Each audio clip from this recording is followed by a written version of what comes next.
Hey, here's a sample for all you painters of a $1,000 job. This job is going to take me about 2.5 days. So it's an interior job. Almost all my jobs are interior. And so I'll walk you around and just show you some tips on how to paint efficiently and how to get a job done, a $1,000 job. Meaning that's what I get paid after the paint is paid for. So in 2.5 days, even 2 days, I might bang this out today. This is my second day here. $1,000. Okay, so I rolled the ceiling yesterday. I did the painting on the ceiling, and now I'm doing all the trim. So I do all the trim, and you can see if you look at the ceiling, it is kind of sloppily done onto the walls. Right, and the same thing with the trim. You'll notice, so it's basically, I'm just doing this living room and then a bunch upstairs too. So you notice the trim is kind of sloppily done too, so that I let the paint hit the wall so I can really slather the paint onto the trim and make it really coat well. And I also take the floor, so their nice floor wouldn't get paint on it. And I went around yesterday, day one of this 2.5 day job, went around repairing the walls. So, so here were some dinks in the wall. I actually went ahead and took a hammer and put them in, banged on them a little more, so the hole would go, it would be recessed. And then I took joint compound and smeared it over the top. And today I'll put one more layer over it, and sand it, and possibly by the end of the day actually put the paint on. I'll probably come back tomorrow and put a second coat on. So it'll actually be a 2.5 day job. Now, continuing along, painters, we have a stairway, which I'm painting white. That's all primer, which I actually use an oil-based primer because it was bare wood and I didn't want any of the wood to kind of bleed tannins through into the coat of paint that I'm going to put on today.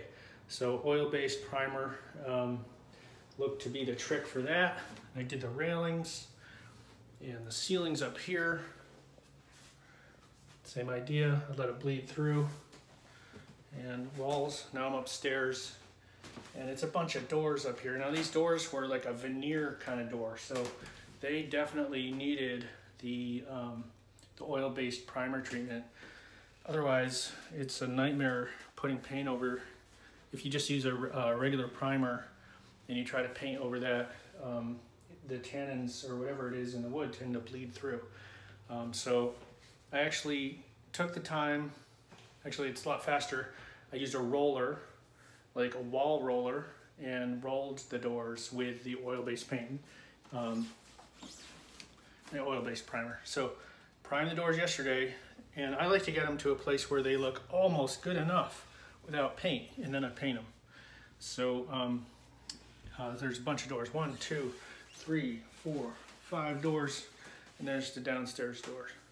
And so this will be ceiling, light repairs on the walls, and all these doors. Only one of these doors is 2 sides, and so it would have been a cheaper job, except for all the coating needed to transition from raw wood over to painted wood. So if it had, I probably would have charged less.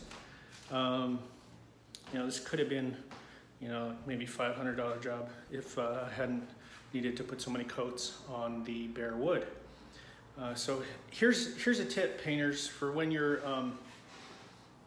pitching a job. Let me put this, I'm leaning on a ladder so it doesn't shake so much. Okay, so the first thing is to bid the job.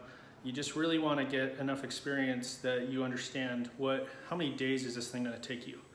And I knew from experience that this is going to take me a little bit longer because of the need to transition that raw wood over. So once you have a sense, I thought, yeah, this looks like a 2-3 day job. And then you have in mind what you want to make per day. In my case, I'd like to make $400 a day at least, and have the paint paid for. Then it's a matter of, and you find out talking to your customer when you're pitching the job, how fancy they want the walls. Like, you just get a real sense of what exactly they're after, so you can really understand how many days is this going to take you. And then finally, a tip for pitching the job is to find somewhere to sit with your potential customer as you fill out the paperwork. And for some reason, everybody just relaxes a little bit if you can find somewhere, like find a table to sit at while you're filling it out, and really detail, you know, walls, every wall in this room, ceiling, every ceiling in this room, or not ceiling, or all the trim, and how many coats, and really dunk, dunk, dunk, dunk. And then in your mind or with your calculator, right there, you calculate how much this, and for me, I had calculated $1,000. I had pitched this job a month ago, and then it's a bunch of texting.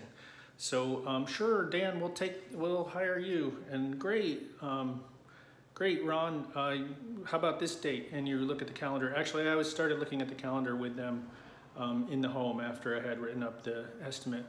Now, so that's tip number one, non-technical painting tip, is sit down with your customer while you're filling out the paperwork. For some reason, the crocodile brain, the fight or flight brain relaxes if everybody's sitting. So that's something I learned in sales. And then, so secondly, here's something.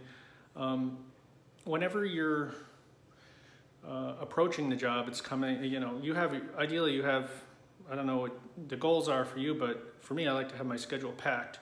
I like to have, you know, 2 of these at least per week, a job of this size. You want to text or call, ideally text your customer a day ahead. Just give them a heads up. We're still good to go. Have you got the paint? Well, I need to get the paint, and so on and so forth. So you just use that texting ability that you have. And then when you're leaving the job, I always send a thank you text, and hey, it was great working for you. I put the key where you wanted it, and so on. And they appreciate that. And they also, so that's the second tip. I'll leave it at 2 tips. Anyway, hope this helps.